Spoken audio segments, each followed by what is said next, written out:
That it is time for our class to get started this morning. I have a number that are ill and out this morning, but those that are here, it's good to see you. We'll be looking at Exodus chapter 1 again. Exodus chapter 1. Before we go into that, let's go to God in prayer.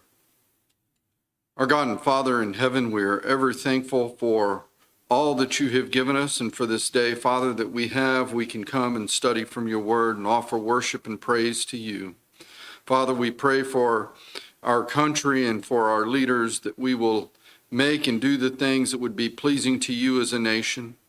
Father, we pray for our military and our first responders as they protect us and our society, that we would hope that they would be returned home to their families. Father, we pray for those that are ill, that if it be your will, they be healed and return to health. We pray for those caring for them, that they will do the best for them that they can do in every case. Father, we pray for ourselves and for the church, that we would stand fast in your ways and shine forth your glory in the world, that more would see your ways and come into the kingdom. And we ask all these things in your Son's name. Amen. Shiphrah and Puah, the two ladies we began looking at the end of last week.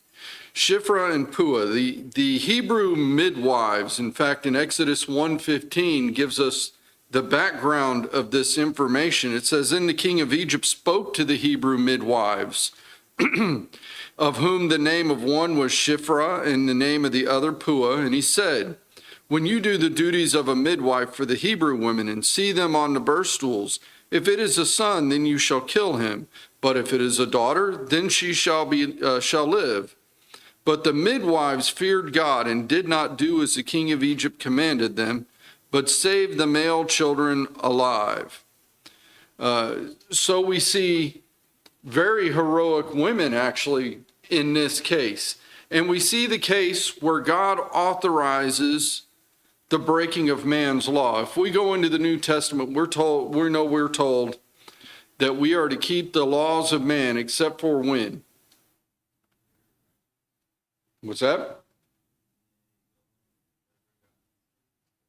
If they go along with what God says is good. So we should be all kinds of breaking abortion laws, out bombing abortion clinics, doing things like that, chasing people down. When do we obey the laws of man?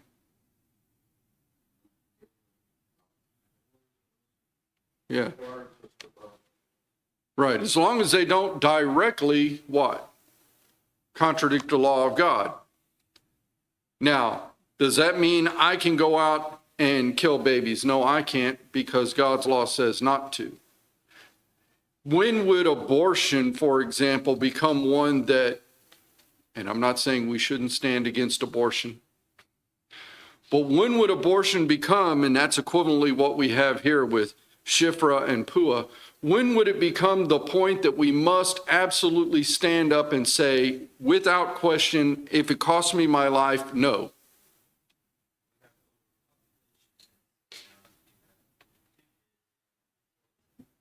Okay. Yeah, you're sitting there. When the government comes and says, you must kill the child, isn't that what happened here? What did Pharaoh come to Shiphrah and Puah and say? If you're serving as a midwife and a son is born, you do what? You kill the son. The government has ordered it.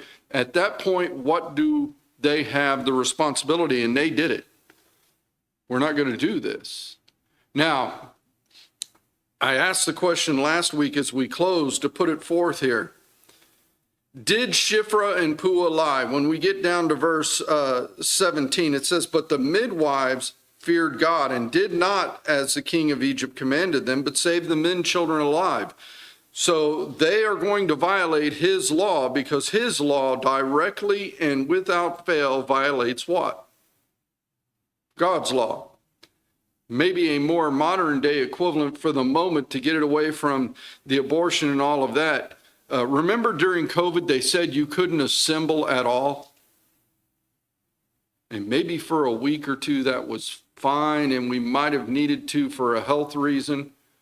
But if the government had said you cannot have a gathering on Sundays, what would that do? That's a direct contradiction of God's law. We would have to stand against it. By the way, by doing so, what did our government do? And the reason why they gave up on it so quickly. What does the First Amendment to the Constitution say? Yeah, the right to assemble, freedom of religion, it shall not be abridged. The government cannot do that. They will try, and if we let them do it, they will what? Take more. This is one of the things. Shiphrah and Puah here, an example of standing against what was truly an ungodly, a direct violation of God's law, in fact. Now, did they lie? When they get to verse 18, the king of Egypt called the midwives and said unto them, why have you done this thing and have saved the men children alive? And the midwives said unto Pharaoh, because the Hebrew women are not as the Egyptian women, for they are lively and are delivered ere the midwives come in unto them. Did these two women, and there are a number who feel that they did, but did these two women lie? What do we think? And why bring up lying? Why even talk about that? After all, everybody lies, right? Huh? Not supposed to. If you've ever read many resumes, you'll know people do it. They won't quote lie, but we're going to stretch the truth. What is stretching the truth? It's a lie. Did these two women lie? How do you know? I like James's answer. Somebody show me where they lied. Yeah. Is it possible? And this is what we have to do when we evaluate things in the Bible sometimes. God does not tell us if they lied or not.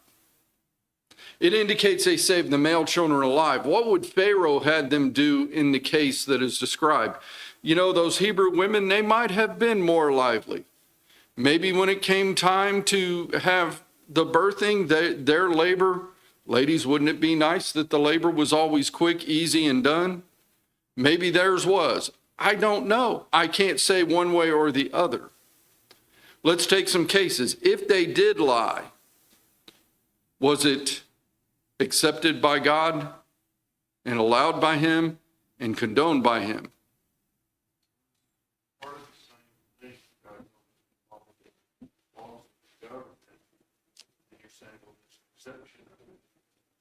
This is the same thing. It's an exception of the normal don't lie.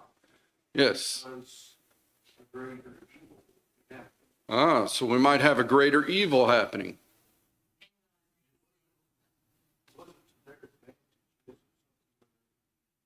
Use it in self-interest. One used in self-interest. And you want to say things that are, wrong or, not according to his word and used it for the good of his purposes too. Yeah. God can use, no matter what happens, God can use it. When Gideon went into battle with those few hundred men he had, and he had them put the jars over their torches and to surround and just start making noise, was that a deception?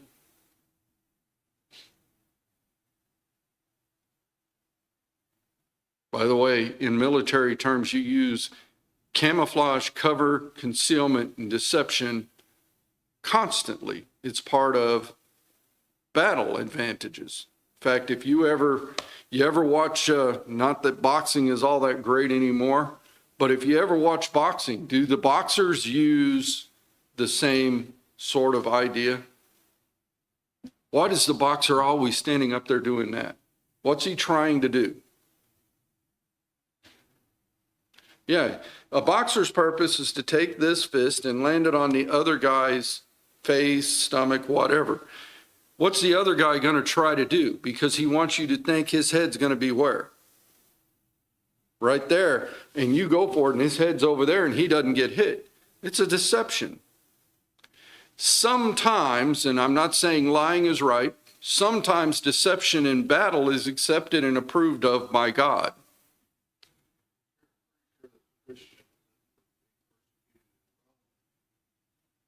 We're not real open to their worship, Oh, yes. singing loud, and so everybody can stand and hear them. Pretty sure it was deception. Yeah, there's time and place when deception was used, and covertness is another term we might say. For example, in Rome, a lot of times, guess where the church met? In early Rome when the persecution hit its height. Yeah, in the catacombs. How many of you would like to go in the catacombs? That's a fancy word for sewer. How many of y'all would like to go into the catacombs of Rome to have church services? Because if you did it openly, what could happen? Shiphrah and Puah. It's possible they used deception. Did it make it right? Well, I'm not going to say it made it right, but was it used by God? Look at verse 20 and get the answer. Therefore, these same women who had been told by Pharaoh, if it's a male child, you kill it, who told Pharaoh that the Hebrew women are lively when they're giving birth, and that by the time they get there, the baby's already born, which may or may not have been an untruth. We don't know. Like, so that, they could see the good, that Well, we just won't, we're just gonna stand out here and wait, yes, a deception in battle kind of thing is different than God dealt with the midwives, and with the people multiplied and waxed very mighty. And it came to pass, because the midwives feared God, that he made them houses. Pharaoh goes around and he charged all his people, saying, every son that is born you shall cast into the river, and every daughter you shall save alive. Pharaoh's going to try to go around it. My plan didn't work. You think about this first. Who did he tell to kill the Hebrew children? Which kind of midwives? The Hebrew midwives. What's it called when man takes on man? We have a term for it. It's called genocide. Can you imagine being ordered to actually do genocide against your particular people? Not even just people in general, your particular people. And that's what these Hebrew midwives were ordered. They feared and reverenced God, and so a way was made out. I don't know if they lied. If they did, it was as part of the deception to prevent greater death. Sometimes that happens. Is it right? No, but sometimes do we have to do something to deceive? I'm not saying and trying to say we need to make this righteous in our lives. Here's an example of it. What about another case when this happens? What about Rahab? We know she lied. And yet what happened in her case?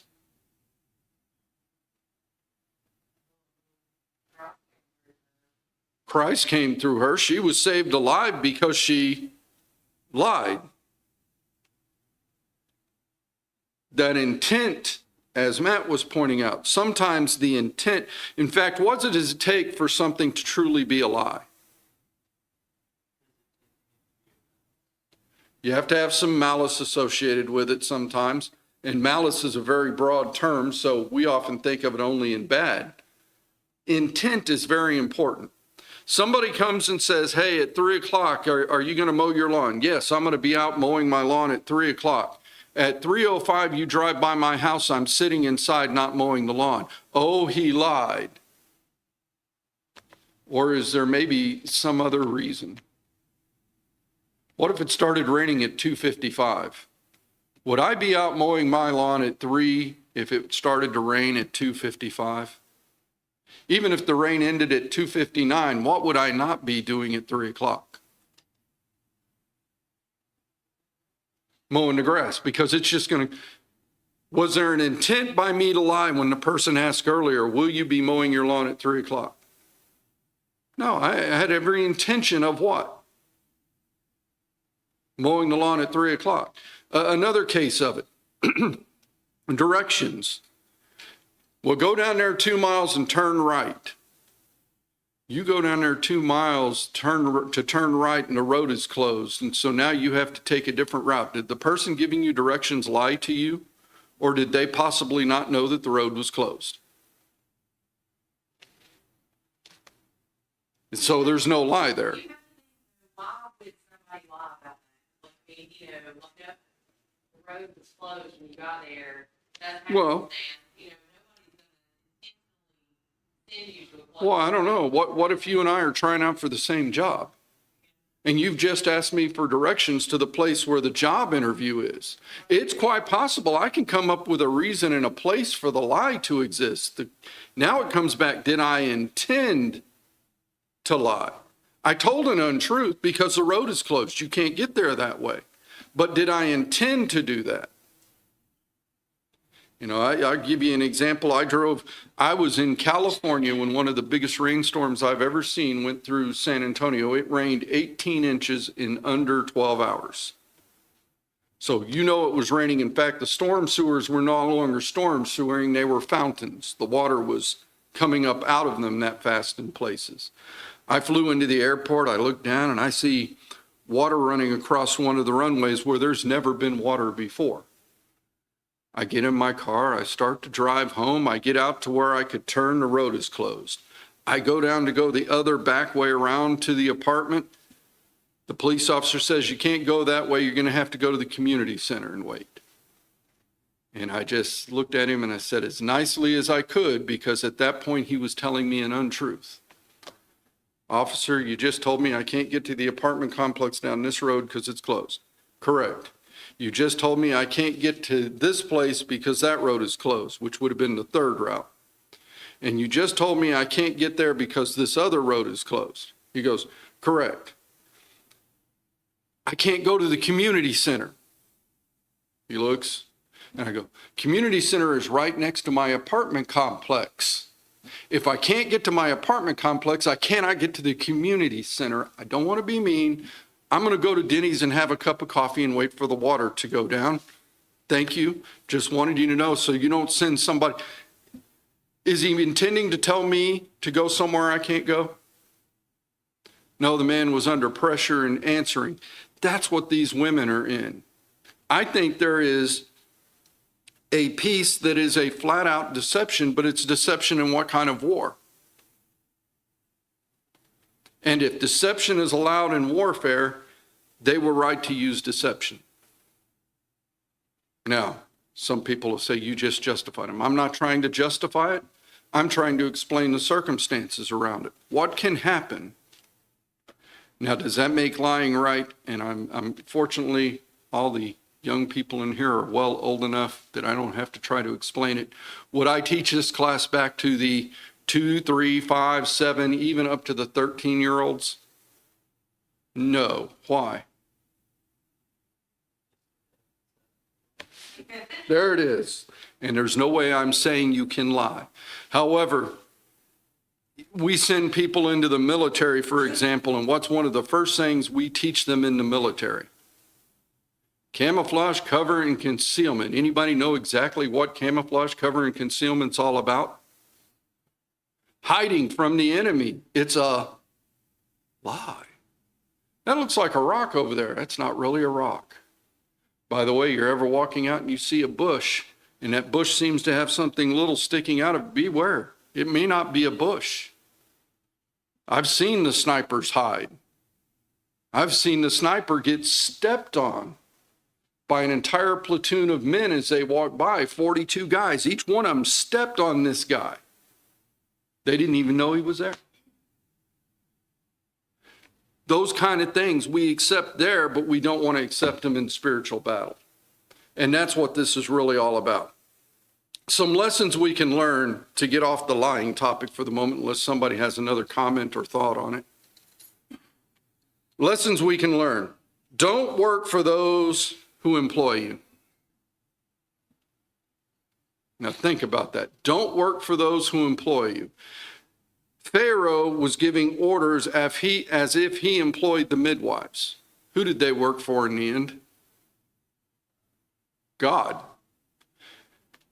Don't work for those who employ you. You work for God.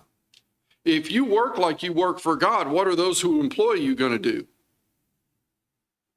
Usually be very, very pleased. And in fact, think about the New Testament on this.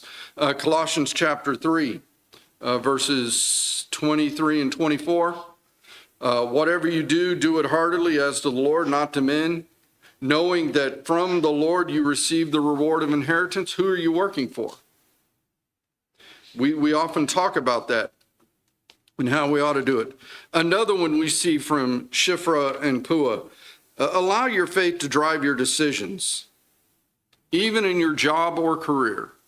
Now, sometimes, and we've seen it happen quite often, it goes in reverse.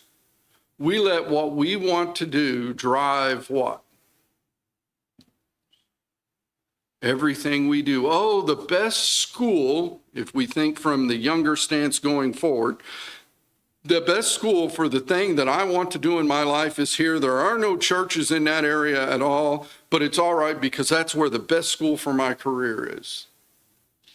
Oh, the best place to get a job for the career I've chosen is over here. But we give no thought to what is it like in that area, do we? Should we make our faith drive what we do or allow what we want to do to drive our faith? And that's one of the things we can learn from them. The third lesson, obedience to God supersedes obedience to man. And that is probably the greatest lesson in the end we could use from these two women. Obedience to God. We're obligated, as we've already talked about, to obey civil law up until the point that it goes directly against God's law. i.e., should I pay taxes because taxes fund abortions? Abortions are murder, so therefore, if I pay my taxes, am I funding murder?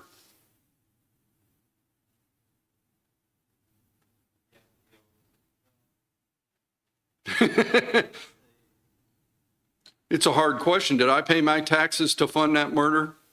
Or did I pay my taxes because I enjoy the fact that we have a military that protects this nation and allows me the freedom to do what I do in this nation? Do I pay my taxes because I enjoy the fact that we have police officers that are out here on the roads who are there when I need them? Do I pay taxes because I enjoy the fact that we have, even though it's volunteer in our particular area, but a fire department that is funded and has vehicles and equipment that when there is a fire can come and possibly and quite likely save my life if it's needed? Do I pay taxes? You see, the problem is, am I paying the taxes because a few people have chosen to misuse some of the money?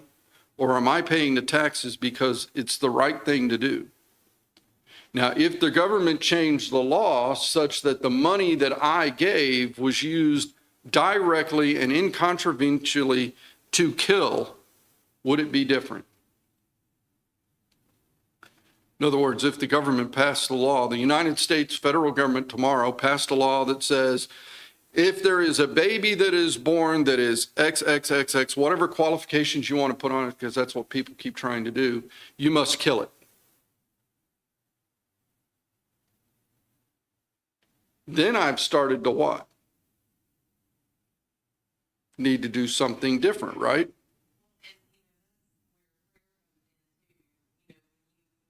That's right. You know, it's not just. Well, But you know, you can pray about, how the funds are going to be used and, and they. that's right. Be used to further, further our military work, however, and then also, the people, because there are people in Black Bay, as ludicrous as. Oh, yes. But they'll go to, all these stores to support other things that. Well, we don't think about it that way. Right, you don't want to think about that. Yeah. How many of you enjoy having one of these? Either through AT&T or Verizon, or you pick your one. In the end, even if you go to T-Mobile or somebody like that or whoever, in the end, everything about that phone somehow is going back to support one of two major companies in the United States, AT&T or Verizon. Okay? So does AT&T and Verizon support any of the things that you would call sinful? So therefore, give up the phone. That's what we have to, if we're going to say, I cannot pay taxes because some minuscule piece of tax money might be used by something that's considered sinful, but is not why is the abortion law in the United States at the moment not a direct contradiction of God's law? On the national level, let me ask it that way, in state levels. Because it's optional. The state and the government, the federal government, are not saying you must do this. They're saying if a person chooses to do it. Now, in that individual, for each one of us as an individual, is abortion a direct contradiction against God's law? Absolutely. So that's where this difference comes in. That's the reason we're saying it the way we are. But you think about how minuscule that money is in the end that's going to that. And I'm not saying we shouldn't fight against it. We shouldn't tell our lawmakers that we want it changed. We've done good in the United States. We threw out Roe v. Wade and everybody got all hyped about it. And in the end, did it change a lot? No, in a few places, it put it back to what in the United States picture it ought to be. What does Alabama supposed to have the right to do? Choose the laws that apply within the bounds of Alabama. If Mississippi wants to allow it and Georgia wants to allow it, so be it. Alabama doesn't have to allow it. That's what the country is built around. Now, godly people, we ought to be sitting there saying we should not do this because it goes against God's law. But if the federal government's not directly contradicting God's law, then we have a responsibility to what? And that's where Shiphrah and Puah were at. When they got there, what did they have to do to carry out what Pharaoh said? They would have had to directly violate God's law. That's the picture we get. So obedience to God should supersede obedience to man. So we need to remember that, but we need to take advantage in our nation because we have the right to change our lawmakers. If a current representative, senator, president, whatever it is, doesn't do things the way we think are right, what ought we to do? Vote for somebody better. Now, unfortunately, there are many times, and people hate to hear this, sometimes we have to make a choice between what? Lesser of two evils. And somebody said, oh no, we should never choose between the lesser of two evils. We just shouldn't vote. If you don't vote, who will get voted in? The greater of two evils. Which one do you want? By the way, what's the only way that the country changes direction? Voting or revolution. Those are your two choices. I'd prefer to stay away from the second one of those. But if we vote the lesser of two evils, guess what happens to the pattern of the nation? If men see that more conservative, to use the term, people want to keep babies alive, Shiphrah and Puah, is accepted by most people, what will they start to do? They'll go that direction. Only because we don't vote and we don't say anything do we do what? Allow the other to go that way. So that really lends into the fourth thing we could learn from these two women. Never lose sight of your purpose and calling. Shiphrah and Puah, in the light of the most powerful man, equivalently, if you put it in our terms, he was the president, the Congress, and the Supreme Court wrapped into one, Pharaoh. They had him tell them something, and even in light of that, what did they do? And if you don't think men don't fall victim to this idea of somebody more powerful said to do it a certain way, if you ever read a lot about World War II, what were the Nuremberg trials all about? What we call war crimes. And then if you go below that and you start down to the guards at the prison camps and some of that, and some of them had direct knowledge that doesn't give them the excuse. But guess what the excuse used by many, many people who were brought up on war crimes is? I was told to do it. I was following orders. And there is something to be said there. So never lose sight of your purpose and calling. It can be dangerous for us. We think back to the COVID thing. It's just a great example. Follow the science. Okay? What did the science show in the end? You see the picture? And yet, what did they want to do to us as a society? And what are we still paying for? For COVID.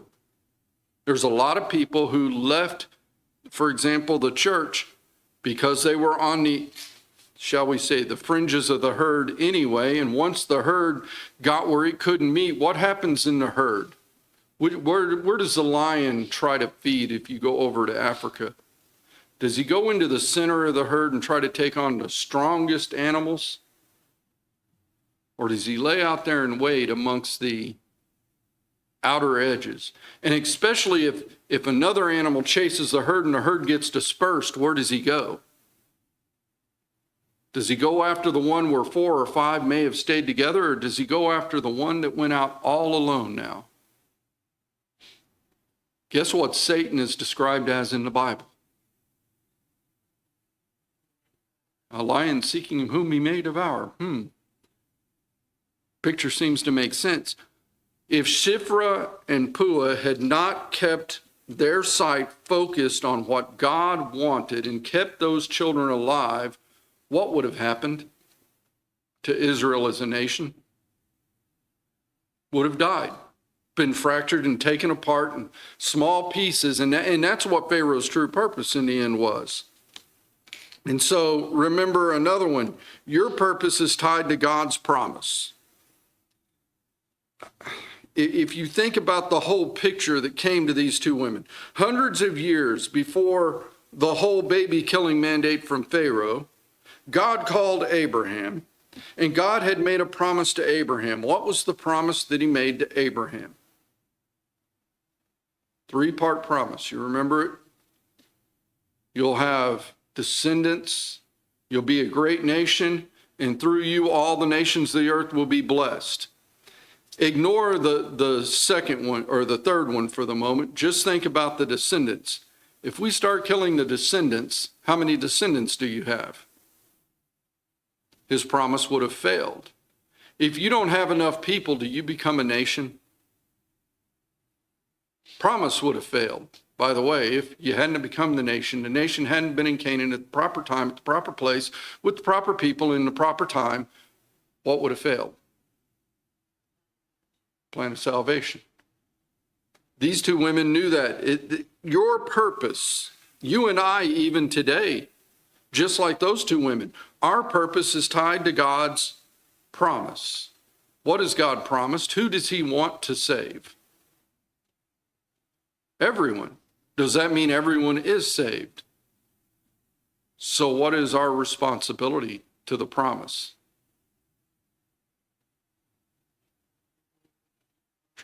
Try to help as many as we can on our way. And so we have that. And so that is that one. Another one. And this one can help us as we think about who we have friends with. Seek good, godly, professional friendships.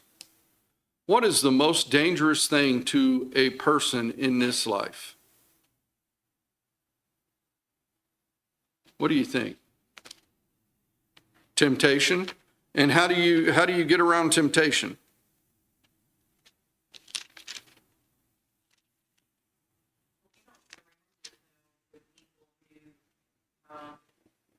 Have your best interest at heart and, can help you, then, they're gonna probably be in some trouble, like. Bob Okay. posted on Facebook,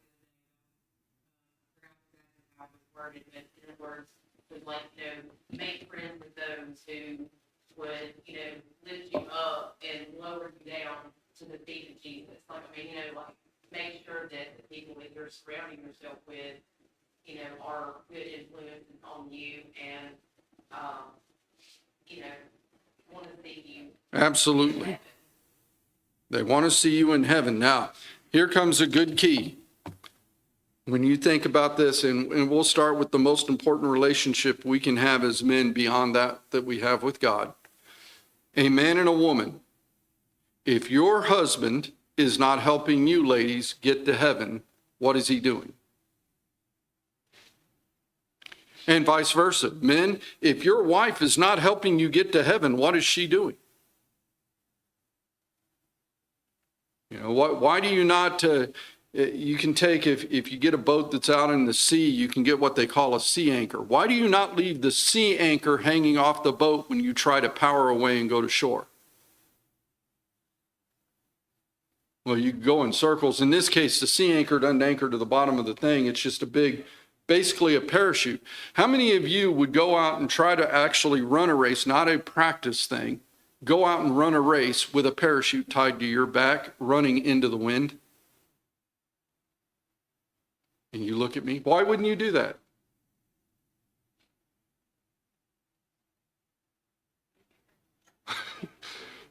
Well, mainly because if you ever watch the guys that do have a parachute, when they hit the ground, what's the first thing they do? They pull those straps so the parachute comes off, because otherwise, if there's wind blowing, what will it do with you? It'll take you for a ride. That's the reason you don't try to run into the wind with a parachute behind you. It's going to drag you down. If your husband's not helping you get to heaven, or your wife is not helping you get to heaven, or your parents are not helping you get to heaven, or your friends are not helping you get to heaven, what are they doing? By default, it's not an active thing always, but if they're not helping you get to a place, what are they doing? That's the picture. By the way, we got a verse in the Bible, bad friendships do what? Corrupt good morals. When do you get into most trouble? Think about your life. Over time, when did you get into most trouble? I can give basically two answers to that. Number one, when you're alone. I don't know what it is. When you're alone, how much trouble can you get in? And then number two, when you let what?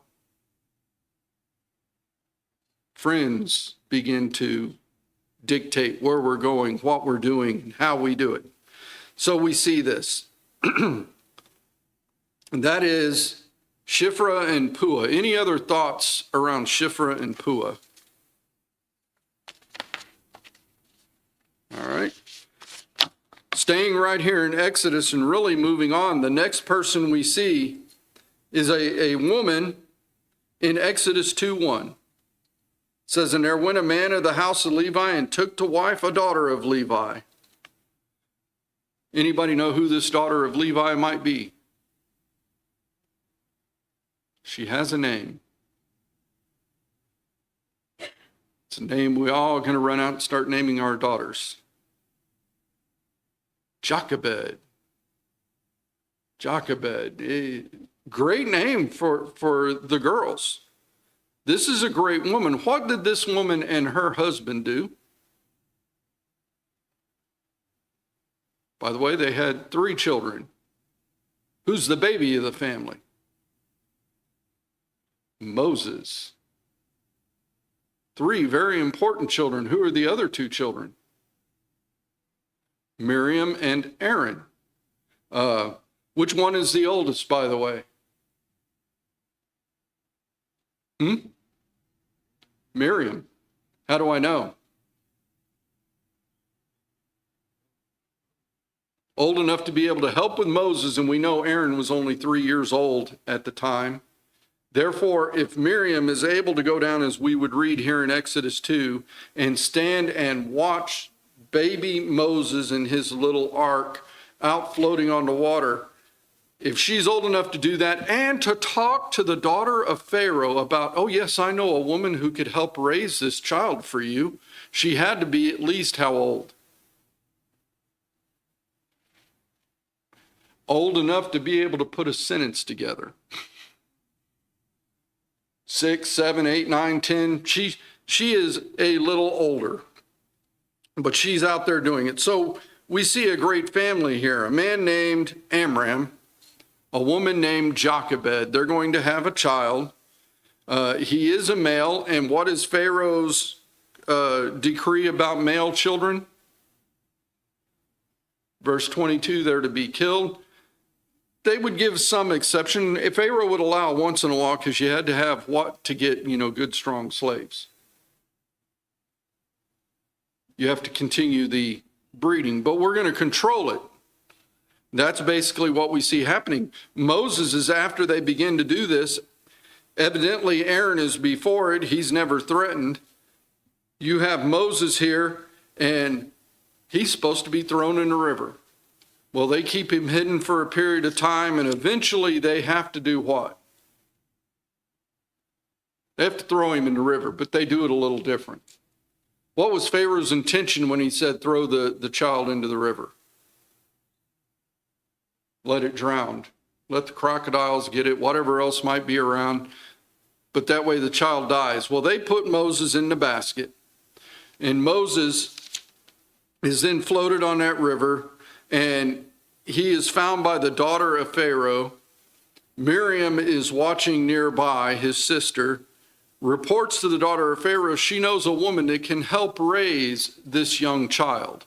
What was it that the daughter of Pharaoh was really looking for when she wanted the help raising the child? Wet nurse. During this time, you didn't run down to Walmart and buy Similac or what are some of the other formulas that are out there, all that stuff. You didn't do that. How did the baby get food during its infancy? Mama. Well, here is Miriam going, I know a woman who's in this and can help raise that child.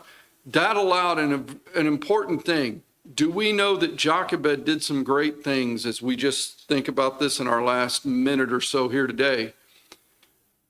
Moses later in life, what's he going to be known for?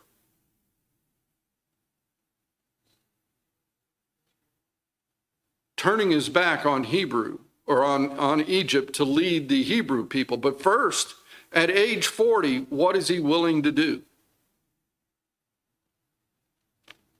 Stand up and defend a Hebrew slave who an Egyptian was beating, and he ended up killing the Egyptian. And by doing that, he knew who he was and left. He knew who God was when 40 years later, God appeared out of a burning bush. Moses asked some questions, but still Moses had enough knowledge already to know that there was a God. Where did he get that knowledge? Where did he find out and know for a fact he was a Hebrew and what it meant to be a Hebrew from? His mother. Where did he get this idea that there is a God, that God will call eventually for the children of Israel? His mother. This is Jochebed. What she does with him early, because we don't know exactly how long he stayed with Jochebed after being found in the river, but at some point he is weaned and grown, and then he's taken into the palace. And at the palace, what does he learn?